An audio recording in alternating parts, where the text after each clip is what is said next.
Qué lindo escucharlo, Milo J haciendo hippie en Volver a Casa en la radio de la Universidad Nacional de Villa María. Nos estás escuchando por 106.9, por fmuniversidad.com.ar. También nos podés ver y escuchar en YouTube en Volver a Casa BM o Volver a Casa Radio Universidad. Vamos a charlar ahora sí con el profesor Pablo Hueve, nuestro columnista en política internacional. Vamos a charlar con Pablo de lo que está pasando en el mundo. Hay mucho para charlar con él. ¿Cómo andás, Pablo? Matías te saluda. ¿Todo bien? ¿Qué tal, Matías? Muy buenas tardes. Qué gusto escucharlos a ustedes. Mi saludo a la producción, al control central, a todo el personal de la emisora y a toda la audiencia. Bien, íbamos a charlar la semana pasada en un momento sobre la interna de Elon Musk y obviamente y Donald Trump, que ya lo vamos a hacer en un ratito, pero quería preguntarte en primer lugar por lo que pasó el fin de semana en Colombia, ¿no? Es muy grave. Sí, exacto. Muy grave por varias cuestiones. En primer lugar porque todo parece indicar que hay grupos que tienen que siguen vivos. Sí. Después de tantos años en los que hubo procesos de paz, procesos de paz que fueron bombardeados por sectores políticos de la extrema derecha, a pesar de todo el proceso de paz continuó, y ahora sucede esto nada menos que contra un senador que se ha caracterizado por atacar permanentemente al presidente Petro por sus políticas internas e internacionales, y de hecho yo vengo siguiendo este tema desde el mismo sábado. Colombia está en una efervescencia política muy complicada, muy complicada. Los partidos ya no quieren reunirse con el oficialismo. El oficialismo amenaza con, en lugar de sacar leyes, llamar a consultas populares, a referéndums, para ver si las leyes salen o no salen, un abierto desafío del Parlamento. Y en este sentido, tenemos este atentado en contra de un joven senador, 39 años, nieto del presidente Julio César Turbay Ayala, hijo de una periodista asesinada por Pablo Escobar, hijo de quien fue presidente del Partido Liberal de Colombia, y el gobierno trabaja sobre tres hipótesis. La primera, que lo han querido matar por ser el senador Martín Uribe, Miguel Uribe. La segunda es que en realidad es algún grupo que quiere empezar a pegarle a la oposición no dialoguista. La tercera, que es la que maneja el gobierno personalmente, es el tema de que en realidad quieren perjudicar la propia imagen del gobierno atacando impunemente a la oposición y particularmente a la oposición más dura. Hay cosas muy extrañas. El chico que disparó, muy chico además, que, ¿no? Increíble. Sí, muy chico, 15 años. Claro. Reconoce que le ofrecieron muchísimo dinero. Ajá. Hay una declaración donde él dice que si quieren conocer al responsable es el señor de la olla. Desconozco si en Colombia esto tiene algún sentido, si se está refiriendo a algún grupo o si se está refiriendo a alguna persona ligada al narco. Hay cosas por otro lado muy torpes. El revólver, un revólver muy importante, es el revólver que suelen utilizar los propios custodios de los senadores. Es cierto que hace unos meses los cambiaron, pero este revólver era el que usaban los protectores de los senadores, los custodios. La investigación oficial también está apuntando a la poca capacidad de defensa que tuvieron los custodios de él. El propio senador estaba sin un chaleco antibalas, que de todas maneras poco le habría servido porque una de las balas le dio en la pierna izquierda y la otra bala en la cabeza. El informe médico de esta tarde no es para nada alentador. Sostiene que las respuestas no han sido las esperadas.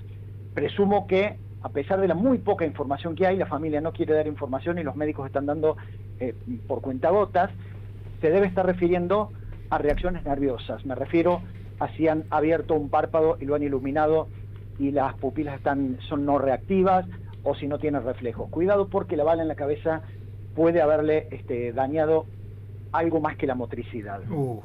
En este contexto, el gobierno había convocado para hoy a una reunión multipartidaria, no fue ningún partido, y hay una columna, si la pueden buscar en una publicación que se llama El Colombiano, que es de Medellín, que si ustedes sacan la palabra Petro, es perfectamente aplicable a la Argentina, porque sostiene que esto era la lógica consecuencia de un disparate de amenazas e insultos que parten del propio poder en contra del periodismo, en contra de la oposición, en contra de los jueces. Llamar a mafiosos y lauchas a los legisladores, cerrar los ojos, y digo, yo lo escuché eso en algún otro país, llamar delincuentes a los magistrados y decir que si el Congreso no aprueba la ley, el pueblo va a tomar el poder y cosas por el estilo. Pero hay una frase que es la que a mí me impactó, que es: cuidado, porque cuando desde el poder se sueltan insultos y amenazas permanentemente en contra de los opositores, siempre hay alguno que esté dispuesto a transformar las palabras en hechos. Bueno, quiero recordar que en Argentina la sociedad no se ha movilizado ni está tan preocupada porque alguien con apoyo político importante estuvo a un disparo de matar a la entonces vicepresidenta de la Nación. Pero como desde el poder se ha inventado que lo que tenga que ver con la palabra K es corrupción, hay que perseguir, es lícito proscribir, es lícito adelantar a través de los medios las sentencias en contra. Yo veo que hay un doble discurso y una doble moral. En el caso de Colombia, falta mucho para las elecciones y vamos a ver un panorama agravándose con un gobierno que está muy cuestionado por la oposición, fundamentalmente por la prensa. Recuerden ustedes que las primarias son este año y las elecciones son en mayo del año que viene y el presidente tiene que asumir en julio del año que viene. Falta muchísimo. Sí, mucho tiempo. Sí, más de un año, claro. Exacto. Y lamentablemente, vuelvo a repetir, es un país en el cual el poder político ha tendido todas las manos, este presidente y el anterior, el anterior no, y Santos, para que los sectores violentos dejen las armas y se metan dentro de la democracia, pero hay otros sectores que están jugando con esto, mueven el arco y esto da pie para que los sectores de la extrema derecha digan, no se puede hablar de paz, acá hay que llenarlos de plomo, etcétera, etcétera. Bueno, una de las consecuencias de esto del sábado es que cobró vida un muerto político como el expresidente Álvaro Uribe Vélez. Bien, clarísimo. Pablo, ahora sí, yendo a Estados Unidos, ¿por qué crees que se da esta interna entre Donald Trump y Elon Musk? Creo que se dieron cuenta ambos de que ese matrimonio no tenía futuro, por varias cuestiones. Por varias cuestiones. Primero porque Elon Musk entendía que estaba convirtiendo su imagen empresarial en algo así como un político más, y entonces él tenía que irse, pero irse con un circo, e irse demostrando que él se iba por la corrupción, porque estaba al lado de una persona que había estado en fiestas de pederastas y cosas por el estilo. Pero, por otro lado, Trump también disparó con munición más gruesa. Digamos, en este divorcio, el que va a perder, y va a perder en serio, es Elon Musk. Porque el tan eficiente empresario, que lo ponen en todos lados como ejemplo de la eficiencia privada, ha crecido y se ha enriquecido a partir de los contratos de su empresa, SpaceX, con el Estado norteamericano, concretamente con la NASA y con el Pentágono. Una declaración que hizo así como al pasar Donald Trump, que es un tipo muy cínico y muy zaino para hacer declaraciones, dijo, bueno, probablemente podamos achicar el déficit que a él tanto le preocupaba, eliminando algunos de los subsidios y de los contratos que tenemos con SpaceX. Pero también el regreso de los muertos vivos. Steve Bannon, uno de los arquitectos de lo peor del trumpismo, pero del primer mandato, que de hecho lo sacan del gobierno mal en el primer mandato. Steve Bannon, una persona declaradamente antisemita, una persona a la derecha de Atila, le dijo directamente, Donald, este hombre no es norteamericano, es sudafricano, depórtelo y aprópiese de sus empresas. Pero esto, que podría haber sido una declaración propia de algún político bananero de cualquier país latinoamericano, está sucediendo en Estados Unidos, a donde el presidente, violando la Constitución, ha enviado el fin de semana a California, sin pedido del gobernador, las fuerzas federales que han hecho un desastre. Han disparado a migrantes, han generado una reacción violenta, pero ahora además, lejos de querer calmar las cosas, Donald Trump ha dicho que quiere detener al gobernador de California porque, dijo, es uno de los que ha hecho entrar a delincuentes al país. La verdad es que cuando uno ve las imágenes, son patéticas. El país se está militarizando y Estados Unidos ha dicho, ojo con la palabra, porque se está refiriendo permanentemente, presten atención, a los insurrectos. No es inocente, porque si sigue hablando de insurrectos, va a buscar que la justicia habilite la aplicación de una ley de 1807 que permite perseguir y expulsar del país, sin trámite judicial, a personas que estén provocando desmanes. Bueno, hay que prestarle atención. Pablo, ¿cómo estás? Gaby te saluda. ¿Qué tal, Gaby? Qué gusto. Pensaba yo, digo, ¿no? ¿Por qué debería interesarnos tanto qué pasa entre la interna entre un presidente y un empresario? Después me di cuenta que es el presidente de los Estados Unidos y el hombre más rico del mundo. Sí. Entonces...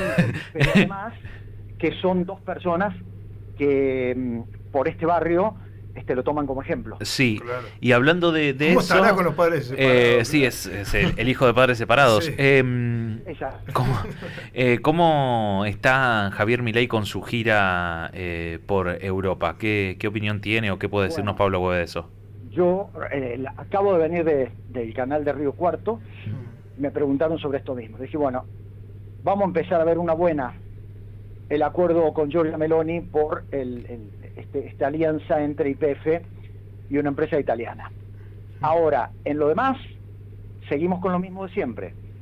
Cuestiones protocolares como con el Papa, que no está mal que lo haya ido a saludar, pero me causa gracia porque el Papa, en la agenda que presenta el Papa, es la cuestión de las desigualdades sociales, la cuestión de la responsabilidad social, y la cuestión de la solidaridad, que no son palabras ni frases que pueden ubicarse dentro del léxico cotidiano del presidente Milei. Por otro lado, Milei le regala los libros de este muchacho español, Huerta, que estuvo en Argentina. Sí. Sí, que habló con Laje, ahí estaban los dos. Mismo. Pero bueno, se trajo la promesa de León XIV de venir a la Argentina. Lo lamentable es esa reunión financiada por criptomonedas, y donde estuvo lo peor de la derecha española. Me refiero que son franquistas, es decir, son reivindicadores de Francisco Franco. Me refiero a Vox y a sectores extremos del Partido Popular. Perdón, Pablo, porque no tienen por qué saberlo. Lo que vos estás diciendo no es una apreciación, Yo le digo a la gente que está del otro lado, es abiertamente de esa manera. Sí, lamentablemente, porque cuando uno los escucha en el Congreso de los Diputados, a las personas de estos partidos, verdaderamente da escalofríos. Bueno, el señor presidente argentino, que según la Oficina Anticorrupción, cuando usa el tuit, no es presidente de la nación, cuando está gritando en un micrófono en España, diciendo muerte al socialismo, o yo siempre voy a estar con ustedes, perdón por favor para la audiencia, en contra de los socialistas de mierda. En ese momento tampoco es presidente y es barra brava de Villa Dálmine. Hay cosas que son más que preocupantes. Y por último, la reunión muy breve con el presidente Macron. Creo que ahí fue por una cuestión de delicadeza. Macron lo había invitado, pero lo que es cómico es que se debe haber sentido muy incómodo en una reunión de la ONU para proteger los océanos de las prácticas de las empresas privadas que están depredando los océanos, precisamente. Estuvo un ratito y se volvió. El tema entonces es que a mí me sigue preocupando que el presidente está más interesado en su imagen de líder de la derecha global que en sacar de la pobreza a la sociedad argentina. Insisto con esto, cuidado con el lenguaje. El señor presidente cree que ese lenguaje es el que lo hace popular. Y el señor presidente no entiende que lo que lo hizo ganar las elecciones fue en todo caso interpretar la bronca de una sociedad. Pero cuidado, porque hay cosas que salen por la culata. El señor presidente está tirando demasiado de la cuerda a una sociedad a la cual todavía no han llegado las facturas de los servicios de cuando tengamos el frío en serio en este país. Sí. Pablo, te quería preguntar, ahí te dejo, Gaby, porque, a ver, vos estás hablando de franquismo, estamos hablando de un nacionalismo al extremo, y Javier Milei lo que pregona de lo económico es libre mercado, digamos, es completamente diferente. O los españoles no entienden, o él no entiende. ¿Cuál es ese juego, no, con la derecha del mundo y su relación con la política económica que lleva adelante? Yo creo que hay un enemigo común. Creo que el enemigo común, que es lo que lo hace popular a Milei, sí, es esto de sobreactuar su papel de odiador a todo lo que sea progresismo, a todo lo que sea woke, a todo lo que sea igualdad de géneros y cosas de discusión de derechos de género y todas esas cosas, sí, que están en la agenda de la izquierda, del centro izquierda internacional. Pero Javier Milei ni siquiera puede compararse económicamente con Trump. Claro. Ni siquiera. Donald Trump es un proteccionista, es un hombre que amenaza al mundo con aranceles para priorizar la empresa norteamericana, para priorizar los contratos del Estado norteamericano, mientras que acá lo que se dice es que están orgullosos de ser enemigos del Estado, de un Estado que de todas maneras es convocado para reprimir, para perseguir y ahora también para controlarnos los mensajes en las redes sociales.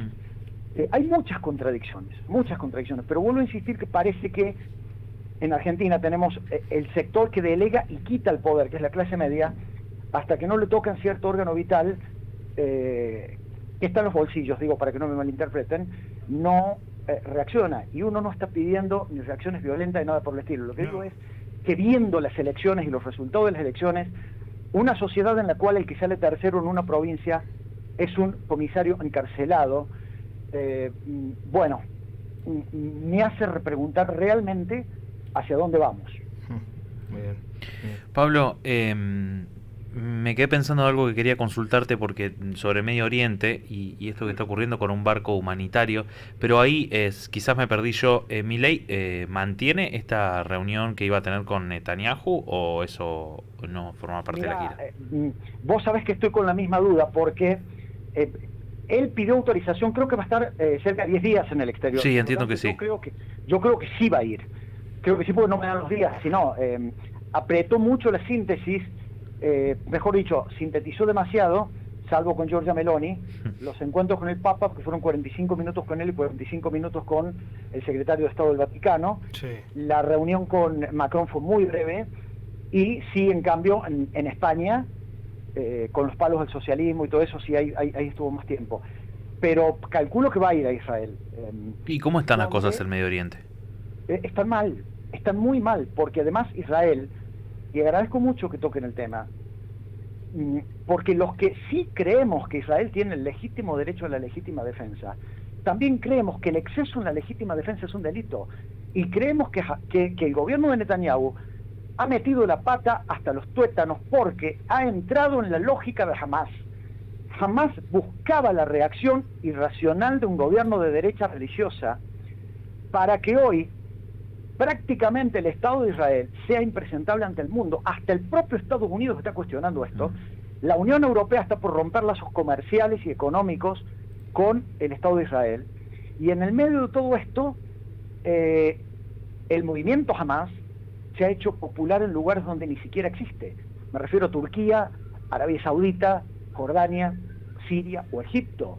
Cuidado con esto, porque me recuerda mucho la noche del 7 de octubre del 2023, en reunión del Gabinete de Defensa, Netanyahu dice que hay que atacar para destruir a Hamás. Y el entonces jefe del ejército, que luego lo relevaron, dijo, eso es imposible, porque Hamás no es una persona ni es un grupo, es una idea.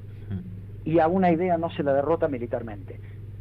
Todo lo que está haciendo el gobierno de Netanyahu, lo único que va a lograr es convertir casi en libertadores al movimiento Hamás como únicos interlocutores legítimos del pueblo palestino, y además convertir a una democracia como el israelí en un gobierno casi parecido a una sociedad, a una asociación ilícita que está reprimiendo con los peores métodos que una sociedad civilizada puede tener.